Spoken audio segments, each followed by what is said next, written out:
해피맨 눈 건강 채널에 오신 환영합니다. 오랜만에 뵙겠습니다. 오늘 난시 관련해서 얘기할까 하는데요. 우리 난시라 하면 흔히들 초점이 흐려졌다. 초점이 흐려 보인다. 퍼져 보인다. 이렇게 얘기하는데 초점이 흐려 보이는 거는 근시 같은 경우에는 거의 다 흐려 보인다. 그냥 멀리 잘 안 보이는데 정확하게 잘 안 보인다. 그 근시는 다 포함되는 건데, 그러니까 전체 방향이 있습니다. 이쪽 방향에는 잘 보이는데 이쪽 방향에는 흐리다. 그러니까 이쪽 방향은 잘 보이는데 이쪽 방향은 흐리다. 이걸 난시랍니다. 그래도 뭐 쉽게 생각해서 근시라 칠게요.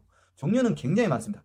뭐 크게는 각막 난시, 수정체 난시, 뭐 그리고 이제 뭐 원시성 난시, 근시성 난시, 뭐 부정 난시, 뭐 정난시, 사난시, 도난시, 뭐 등등 굉장히 많은데, 근데 근시라 치고 그러니까 멀리가 잘 안 보여. 멀리가 안 보이는데, 근데 이쪽 방향에 흐린 사람이 있고 이쪽 방향에 흐린 사람이 있고 이쪽 방향에 흐린 사람이 있고, 뭐 방향별로 굉장히 많습니다. 이게 시계 방향으로 12부터 12, 1, 2, 3, 4, 5, 6, 7, 8, 9, 10 이렇게 다 방향별로 이렇게 다, 이게 다 시야, 우리 시각 방향입니다. 우리 방향이라 생각하고 보는 거죠. 난시는 근데 이제 왜 생길까? 이렇게 한번 좀 짚고 넘어가죠. 난시.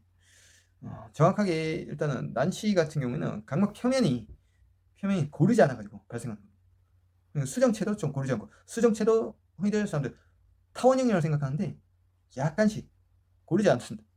조금씩 이렇게 모양 자체가 살짝 이쪽 이렇고 이쪽 방이 이렇고 이쪽 방이 이렇고 등등 고르지 못해. 흔히들 이제 난시는 거의 우리 각막이 굴절 거의 한 3분의 1을 관장하거든요. 그래서 수정체보다 각막에 조금 더 영향력이 있다. 그러니까 또 비중이 크다. 각막에도 표면이 이쪽 방향으로 균형이면, 각막 모양 균형이면 이렇게 난시가 발생 안 하겠죠. 어떤 방향으로 가도 똑같이 이제 상이 맺히니까. 근데 균형이 아니고 이쪽 방향하고 이쪽 방향하고 길이도 다르고 여기랑 여기랑 조금씩 모양이 조금, 여기가 조금 더 커 보여졌어요. 여기가 조금 더 커 보여가지고 여기는 좀 펴져 있고, 이러니까 이렇게 굴절이 되면 정확하게 상이 이렇게 굴절이 좀 다르게 되는 거예요. 방향이 다 다르니까 이 망막의 상이 한 곳에 맺히지 않고 여러 곳에 맺히다 보니까 이제 일그러져 보이는 거죠. 그래서 아까 다시 돌아가서 이쪽 방에 흐린 사람 직난시, 이쪽 방에 흐린 사람 도난시 이렇게 얘기합니다. 직난시가 거의 대부분 많아요. 직난시, 난시가 대부분 많은 이유가 각막이 발생하는데 우리 상안검이라 여기 위에 눈꺼풀이 이제 수직으로 움직여. 각막의 이제 수직 방향이 더 가파르기 때문인데, 나이가 들면서 이제 여기 위에 상안검 힘이 약해지면 강주경선 방향은 조금씩 수평 방향으로 이동하게 되거든요. 난시가 없는 경우에는 강주경선 방향이 수평에 가까운 도난시가 됩니다. 나이가 들면 이쪽 방향이 흐리던 게 이쪽 방향으로 간다는 거죠. 그 흔히들 이제 직난시 같은 경우 어떤 거냐면, 그 직난시 이쪽 방향이 흐린 거예요. 그러니까 여기는 잘 보이는데, 뭐 둘 다 보이는데 여기가 유독 더 잘 안 보이는 경우도 흔히들 우리도 이제 직난시라 해요. 안경이 이제 처음 착용하면 이제 시선을 좌우로 볼 때, 땅을 볼 때 이제 세로는 축소되어 보이고 이제 가로는 이제 넓어지는 현상이, 왜곡 현상이 발생하는데, 이런 식으로 도난시는 이제 반대 개념이죠. 땅을 볼 때 세로는 좀 넓어 보이고 이제 가로는 좁아 보이고 그런 경우가 있습니다. 근데 이제 산안시는 이 대각선 방향으로 잘 안 보이는 건데, 그 좀 이제 좀 대부분 많지는 않지만 굉장히 불편감 많이 호소하죠. 그래서 난시를 이제 100% 교정하는 경우도 많은데, 100% 교정 좀 잘 안 하긴 합니다. 그러니까 이제 방향을 볼 때, 그러니까 전체 방향에 돛을 다 넣으면, 다 넣거나 뭐 줄이거나, 뭐 조금 도수가 오버되면 좀 줄이면 그만이거든요. 근데 난시는 이쪽 방향에 돛을 더 넣는다고 생각하죠. 직난시라 해가지고, 그러면 이쪽 방향에 더 넣으면 그럼 여기 방향에 도수가 더 많이 들어갔기 때문에 이제 수직 방향을 보면 조금 더 사물이 작아 보인다는 거죠. 수평 방향이 좀 넓어 보이고, 그러다 보니까 이제 좀 수차가 발생하는 거죠. 근데 뭐 적응되면 괜찮은데, 뭐 좀 약간 좀 시간 좀 걸리시는 분들도 있어요. 그래서 근데 난시량이 그렇게 많지 않으면 전체 방향에 이제 난시는 많이 넣지도 않습니다. 거의 안 넣어도, 그러니까 이쪽 방향에 조금 더 흐리다 해서 뭐 보는 데는 지장이 없는 경우가 많아요. 왜냐면 전체 방향의 도수가 다 골고루 들어갔기 때문에. 예를 들어서 난시가 있는 분들은 여기에 전체 방향 5를 넣으면 이쪽 방향에 3을 더 넣는다고 보면 됩니다. 그래서 이쪽 방향에는 5 더하기 3이 8이 되는 거죠. 이쪽 방향에 한 8 정도 들어간다는 거죠. 그러니까 우리는 디옵타를 표현하는데 이렇게 도수가 더 들어간다는 겁니다. 그러면 뭐 그리 특별한 건 아닙니다.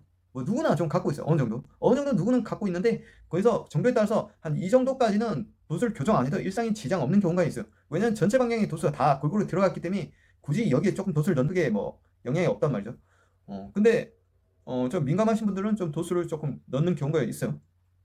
대부분 어느 정도 이제 한 50%, 한 70% 이렇게 교정해야 하는 분이 있고, 한 100% 교정해야 하는 분이 있어요. 애들 같은 경우에는 또 한 10세 이전까지는 좀 맞추는 게 좋아요. 왜냐면 난시를 제대로 교정 안 했다. 그러면 좀 약시가 발생하는 경우가 있습니다. 내가 이 정도 봐도 내가 정상 시력이다 이렇게 인식하는 경우는 스스로. 근데 우리가 사물을 보고 이제 판단할 때 이제 뇌로 전달하기 때문에 그렇게 인식하는 겁니다. 그러면 이렇게 봐도 억제가 되는 거죠 결국에는. 근데 오른쪽 왼쪽 여기가 잘 보이는데 여긴 좀 덜 보여. 근데도 그 일상생활에 지장이 없으면 그렇게 시생하는 겁니다. 왜냐면 억제가 발생하기 때문에. 그러니까 아까 여기가 잘 보인다 했죠? 여기가 잘 보이면 여긴 좀 흐리면 여기는 그냥 이제 억제가 되는 겁니다. 이쪽 보고 이제 생활하는 거죠. 뭐 난시도 이제 비슷하게 보면 된다. 전체 방향이 있으면 이쪽 방향이 흐리다. 흐려도 그 전체 방향의 도수가 어느 정도 다 들어갔기 때문에 이쪽 방향의 도수를 좀 덜 넣어도 크게 지장 없거든요. 근데 정확하게 보려면 이제 도수를 넣어야겠죠.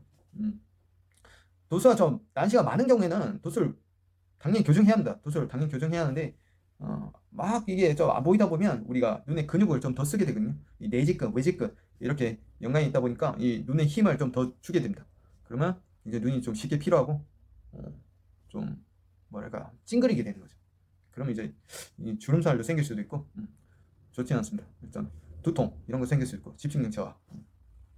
그래서 난시는 일단은 한번 좀 자각 굴절 검사를 통해 가지고 한번 써보고 시험 적용해보고 또 이렇게 정확하게 안경원이나 안과에서 처방 받아서 쓰는 게 좋습니다.